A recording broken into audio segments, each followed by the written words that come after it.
Hello दोस्तों, स्वागत है आपका आपके शिक्षा के इस परिवार में। दोस्तों, मैं उम्मीद करता हूं आप सभी बहुत अच्छे होंगे। आपकी पढ़ाई, आपकी सेहत सब अच्छी चल रही होगी। मेरे दोस्त, आज जैसा आप सभी जानते हैं, हम जानने वाले हैं कूलाम का नियम, कूलाम्स लॉ। आपको पता है कि हम इंग्लिश और आपकी हिंदी दोनों ही लैंग्वेज में आपको टॉपिक कवर कराएंगे। समझाना है ऐसा समझा दूंगा, एग्जाम में आएगा, आप नहीं छोड़ेंगे, चाहे कोई भी छोड़ाए, आपका मित्र छोड़ाए, आपका सखा छोड़ाए, लेकिन आप इस टॉपिक को बिल्कुल नहीं छोड़ेंगे। मेरे दोस्त, कूलाम्स लॉ को जानने के लिए आपको थोड़ा सा ऑब्जर्वेशन करना होगा, आपको थोड़ी सी चीज को समझना होगा। अगर मैं दो पिंड मान लूं, दो क्या मान लूं, दो पिंड है, ठीक है, दो पिंड है भैया, इनके कुछ बीच की दूरी होगी, कुछ इनके बीच की दूरी होगी, है ना। इनके कुछ बीच की, मान लो एक पृथ्वी है आपका, और मान लो एक आपका क्या है, चंद्रमा है ना। कुछ छोटा कर दो फिर एक को, है ना। आप कहेंगे भैया दोनों एक से थोड़ी ना हो जाएंगे, एक को कुछ छोटा कर लेते हैं हम, एक को कुछ छोटा कर लेते हैं, दो पिंड, ठीक है। अब आपको पता है कि आप एक बार सोच के देखिए यार, इतना बड़ा ब्रह्मांड है, इतना बड़ा हमारा यूनिवर्स है, और चीजें इस तरह से रुकी हुई हैं। मतलब कि पृथ्वी है, पृथ्वी से चंद्रमा जितनी दूरी पर है उतनी दूरी पर चक्कर लगाया जा रहा है। ऐसे ही जब सूरज है, सूरज भैया, सूरज के चारों तरफ पृथ्वी चक्कर लगाई जा रही है, लगाई जा रही है। कभी ऐसा कोई नहीं हुआ कि चक्कर नहीं लगा रही, तो इधर चल रही है, मर्जी इधर होगी चलने की। या कभी जैसे आप जानते हैं कि चंद्रमा चारों चक्कर काट रहा है, चंद्रमा की मर्जी क्यों नहीं हुई कि भाई अब मैं पृथ्वी के चक्कर लगाता लगाता थक गया, अब मैं जाके किसी और चीज के चक्कर लगाऊं, जाके मैं शुक्र के चक्कर लगाऊं, जाके मैं वेनस के चक्कर लगा के आऊं।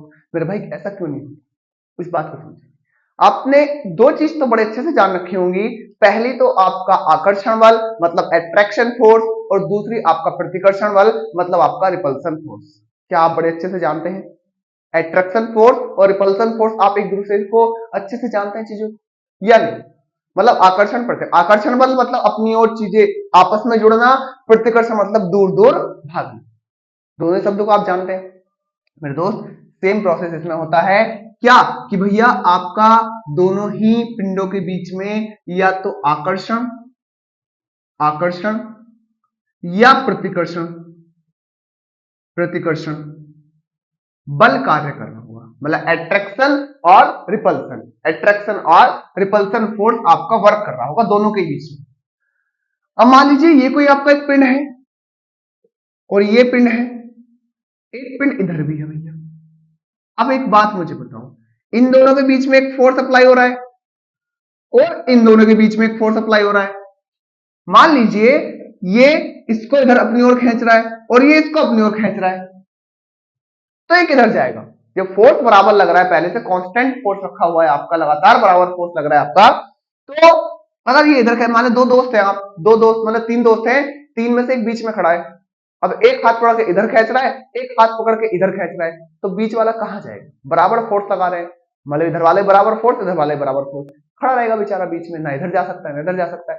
सेम प्रोसेस होता है भैया पिंडों के बीच में, जो प्लेनेट है आपके, मतलब एक दूसरे पिंड से भी उधर की साइड उसका अट्रैक्शन और रिपल्सन फोर्स वर्क कर रहा है, इधर की साइड से वर्क कर रहा है, तो बीच में है और लगातार पिछले कई हजार कई लाख करोड़ों वर्ष से वो बीच में ही है, और लगातार उसी कक्षा में अभी तक चक्कर लगाते रह रहा है और आगे भी करोड़ों वर्षों तक लगातार रहेगा।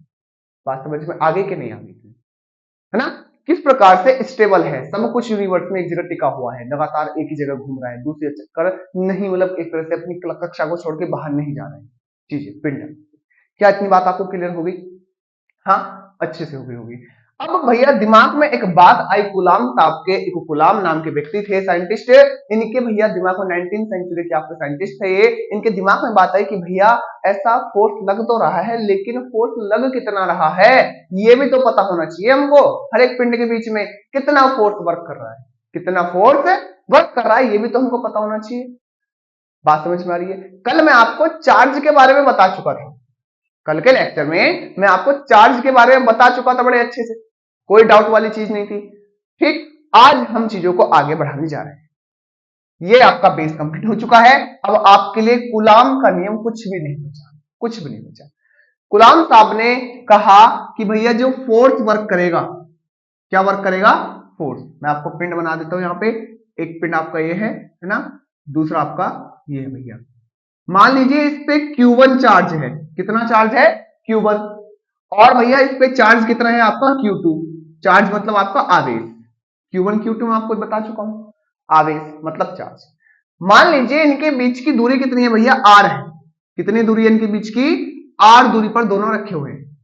दोनों कितनी दूरी पर रखे हुए हैं, आर दूरी पर। मेरे भाई आप याद रखेंगे, गुलाम साहब ने बताया कि भैया जो फोर्स होगा ना इनके बीच में, फोर्स जो होगा वो Q1 और Q2 के मल्टीप्लाई के, Q1 और Q2 की मल्टीप्लाई के डायरेक्टली प्रोपोर्शनल होगा, मतलब अनुक्रमानुपाती होगा।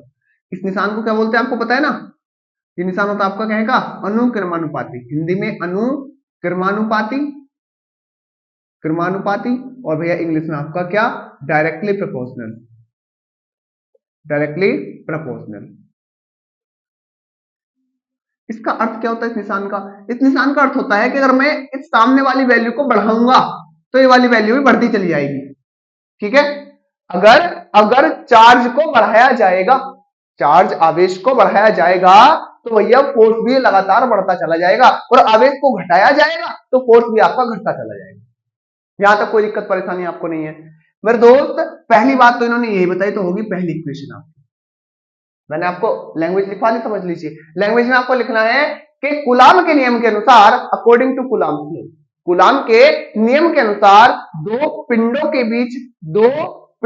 बीच कार्य करने वाला बल, दो पिंडों के बीच कार्य करने वाला बल पिंडों के आवेश के, पहले हिंदी में बोल रहा हूं फिर इंग्लिश में बोलूंगा कंप्लीट, पिंडों के आवेश के गुणनफल के समानुपाती या अनुक्रमानुपाती होता है।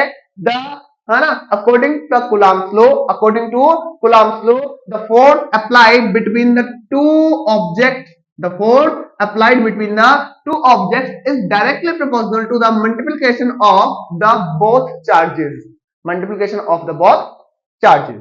क्लियर हुई इतनी बात बेटा। दूसरी बात आपकी है कि भैया अगर मैं, अच्छा एक बात सोचिए, अगर अगर दोनों ही पिंडों के बीच की दूरी को बढ़ाया जाए, मैंने इनको पहले पास पास से अब और दूर दूर कर दिए, फिर और दूर कर दिए, और दूर कर दिए, क्या अब जब फोर्स ज्यादा लगेगा कि कम लगेगा? पिंडों की दूरी बढ़ाने पर फोर्स ज्यादा लगेगा आपस में या कम लगेगा? आप जानते हैं कम होता चला जाएगा, और जो चीज कम होती जा रही है उसको बोलते हैं इनवर्सली प्रोपोर्शनल। इनवर्सली मतलब व्युत क्रमानुपाती। निशान यही होता है, बस चीज बटे में आ जाती है, कि हमें आ जाती है बटे में। ठीक है, मतलब दूसरी बात ये कह दी गई कि जो फोर्स होगा, मतलब जो बल होगा, वो बीच की दूरी के वर्ग के व्युत्क्रमानुपाती होगा। क्या होगा? जब भी बटे में लिखी जाए ना कोई चीज, बटे में है ना, व्युत्क्रमानुपाती बोली जाएगी। व्युत्क्रमानुपाती होगा मतलब इनवर्सली प्रोपोर्शनल होगा। The force is inversely proportional to the square of distance between the planet और ऑब्जेक्ट। क्लियर हुई इतनी बात? इक्वेशन नंबर भैया आपके सामने आ गई 2। ये दो इक्वेशन अगर आपने बना ली, इतनी थ्योरी जान ली, अब कुछ नहीं बचता है, अब आप एकदम कर देंगे। दोनों ही को जब मैंने जोड़ा तो F डायरेक्टली प्रोपोर्शनल आ गया, Q1 Q2 तो ऊपर रहेगा, बटे में रहेगा R का स्क्वायर, है ना। जब भी ये निशान हटता है ना, ये वाला निशान, तो भैया एक कांस्टेंट आता है K। क्या आता है? एक कांस्टेंट K। पूरी फिजिक्स में यही चलेगा, जब भी ये निशान हटाएंगे और इसकी जगह बराबर का निशान लगाएंगे तो एक कांस्टेंट आएगा K। तो K Q1 Q2 बटे R का स्क्वायर। मेरे भाई आगे अगर बात करूं, इस K की जो वैल्यू होगी, किसकी वैल्यू होगी? इससे K की जो आपके सामने वैल्यू होगी, वो वैल्यू होगी आपके सामने K बराबर 1/4 पाई, इसको बोलते हैं एप्सिलॉन 0, 1/4 पाई एप्सिलॉन 0। तो मेरे भाई उसकी वैल्यू क्या आ जाएगी हमारे पास? 1/4 पाई एप्सिलॉन 0 Q1 Q2 बटे R का स्क्वायर, R का स्क्वायर। क्लियर हुई इतनी बात? मेरे दोस्त एक चीज और आपको यहां पे याद रखनी है, वो क्या है आपके पास कि भैया ये जो होता है ना आपका K 1/4 पाई एप्सिलॉन 0 जो होता है आपका, है ना, तो ये क्या होता है? 1/4 पाई एप्सिलॉन 0 की जो वैल्यू होती है वो होती है आपके सामने 9 गुणा 10 की घात 9। मेरे भाई इसको आप याद रखेंगे, 9 गुणा 10 की घात 9। कोई भारी काम नहीं है, क्योंकि न्यूमेरिकल्स में काम आएगी आपके। न्यूमेरिकल्स में क्या आएगी आपके? काम आएगी। देखते हैं तो क्या मैं इसको 1/4 पाई एप्सिलॉन 0 की वैल्यू 9 गुणा 10 की घात 9 को क्या मैं यहां रख सकता हूं फॉर्मूले में? देखिए भैया क्या हो जाएगा आपके सामने, F बराबर 9 गुणा 10 की घात 9 इंटू Q1 Q2 बटे आर का स्क्वायर क्या बन गया आपका कूलाम का नियम। क्या क्लियर हुई इतनी बात मेरे भाई? क्या इतनी बात क्लियर हुई? आप चाहें तो स्क्रीनशॉट ले सकते हैं, है ना। देखिए भैया, अब आप एक बात याद रखेंगे क्या कि कूलाम के नियम में आपको दो तो चार्ज चाहिए, दो आवेश चाहिए और एक भैया क्या चाहिए आपको बीच की दूरी चाहिए। क्लियर होगी सारी की सारी बातें। दोस्तों मिलते हैं कल एक नए मजेदार टॉपिक के साथ, एक इंपोर्टेंट टॉपिक के साथ जो आपके बोर्ड एग्जाम में आपको बहुत ज्यादा मदद करने वाले हैं। दोस्तों बस इतनी उम्मीद करूंगा कि आप पढ़ते रहें और स्वस्थ रहें, क्योंकि आप सभी जानते हैं कि भैया मंजिलें उन्हें मिलती हैं जिनके सपनों में जान होती है। मंजिलें उन्हें मिलती हैं जिनके सपनों में जान होती है। मेरे भाई पंखों से कुछ नहीं होता, सिर्फ हौसलों में उड़ान होती है, सिर्फ हौसलों में उड़ान होती है। मिलते हैं कल एक नए लेक्चर के साथ, तब तक के लिए पढ़ते रहिए, स्वस्थ रहिए। जय हिंद, जय भारत।